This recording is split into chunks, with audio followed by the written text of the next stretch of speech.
Harriet Tubman. Born in 1820 and dying in 1913, she was an American abolitionist, fighting for the freedom of slaves. She transported slaves to free territory through the Underground Railroads, and her efforts were great for the fight against slavery.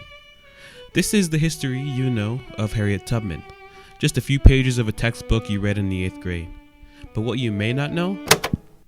Harriet Tubman was a badass, and Keira Davis sought to convey that through film. The name of my movie is Minty, and it is a short film about Harriet Tubman. It's a reimagining of Harriet Tubman as an action hero. And it's about 11 minutes long, and it's done in a blaxploitation style. Just really imagining if all of Harriet Tubman's inner qualities were physical, what that would look like. And I'm kind of into that kind of filmmaking. Yeah, and it's called Minty because Harriet Tubman's real name actually is Araminta Ross, and her family called her Minty. She later took on Harriet as her name because that was her mother's name, her beloved mother's name. And then Tubman was a married name later in life, but Harriet Tubman's real name was Araminta Ross, and everyone who knew and loved her called her Minty.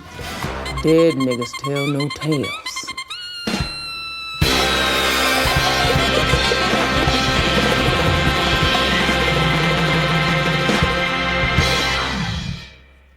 So Keira is my mom, but she's a lot more than that too. While Keira grew up acting and watching movies, once she got married and had a child, she switched her career to something she could do from home, writing. So she never pursued film. Don't worry I'm about a political pundit. I write, I guess what we in the business call op-ed journalist. So I write news and opinion. I get paid to tell people what I think about politics and culture. So oftentimes you can see me on news programs. I write for a major national blog, and I also am a podcast host. I host a podcast, Just Listen to Yourself, with Keira Davis, where we break down talking points, both in culture and in politics. Growing up, Keira was a fan of blaxploitation movies, which she says were an inspiration for her movie. Blaxploitation is a film genre, particularly from the 70s, and it was one of the first genres where Black people could really be cast and be stars. And it's called blaxploitation because it kind of stereotypes Black people, but they were always like Shaft is a big one. He was kind of like a dick swinging cop, like just really smooth, soulful. I hate to shatter your ego, but this ain't the first time I've had a gun pointed at me. To more modernized, it looks exploitative. We call it blaxploitation, but it's really a really important genre in the development of Black artists and Black creativity in the film industry. So I've always enjoyed it. Quentin Tarantino is a huge blaxploitation fan. That's where he got all his inspirations, and I've come to enjoy it over the years. And then I love the idea of taking a historical figure and sort of modernizing it, like turning it on its head, modernizing it, leaving it in its time period, but like giving it modern flair, kind of like Tarantino does with some of his, kind of did that with Django. And so that's where that came from. And then I wanted to make a story about liberty, about being free, which is an important subject to Black people, particularly these days. And I can't think of a better topic for liberty than Harriet Tubman, who literally risked her life to bring people to freedom through the Underground Railroad. And I thought, what a wonderful story that no one's really given it its due. Like, she's a great action hero. She's not just the idea of making her, like, giving her Taken moment, or her John Wick moment, really appealed to me. And she was such a badass. She not only did she rescue probably dozens and dozens of slaves into the Underground Railroad, she was also a spy for the Civil War. In fact, she was nicknamed General the general, because she led spy raids, actual spy raids into enemy territories. She was a nurse on the Civil War battlefield as well. And it's important to note that she was never given a pension or never paid for these. A lot of people think that she just, she had on her head rag and she rescued slaves, but she was more than that. There's no comfort in freedom.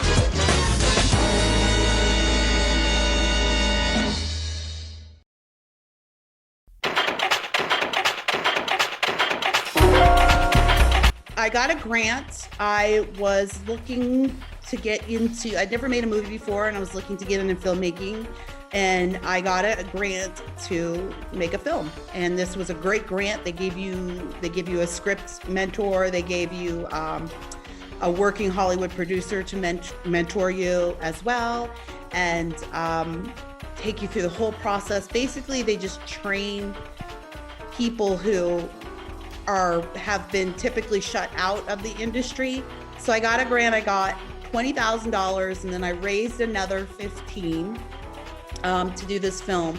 We shot over a 3-day period in the just north of LA, in the foothills of Castaic, on a great lot there, and it was an incredible time. I think we had a crew of 18 people, 19 people, not including the cast.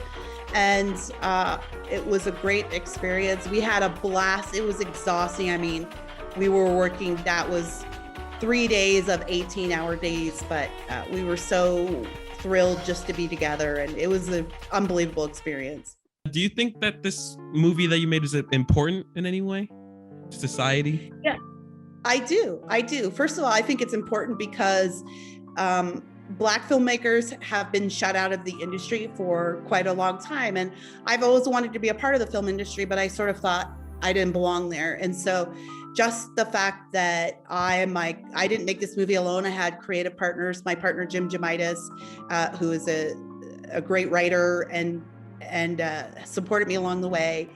I just think that sometimes we feel like we don't belong, and I always wanted to be involved in the industry, but I just didn't know how to get in. And so in that respect, just the representation factor of it was a Black film made by Black filmmakers, starring Black actors, and all along the way we were sort of carrying the torch.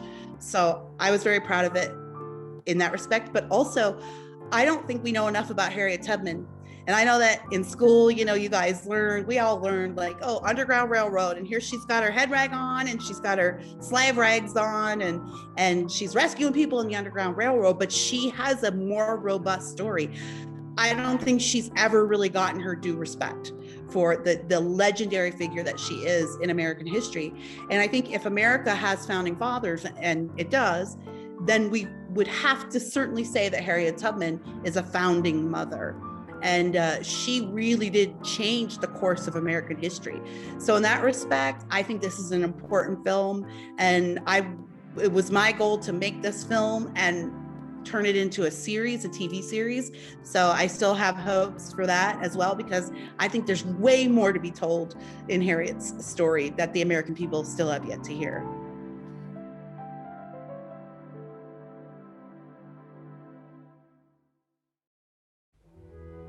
How did it feel making this movie as like a mother and a wife? Did that impact it at all? It did, because Scott, like I do all kinds of things. I've done all kinds of things in my life. Yes. And I love new adventures, and I love challenging myself. And so I've never thought of myself as too old to challenge myself, to try something new. And your dad, my husband, was very supportive, and it meant that I had to spend a lot of time away from the family, but our family is very supportive of one another. And his thing is like, this is going to be an example for our kids.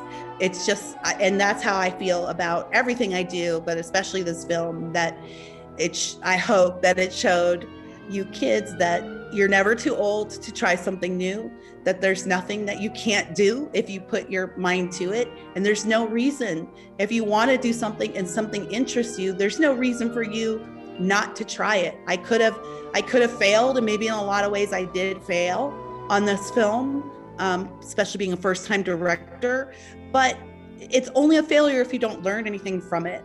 And I always tell you guys that. And so I learned so much.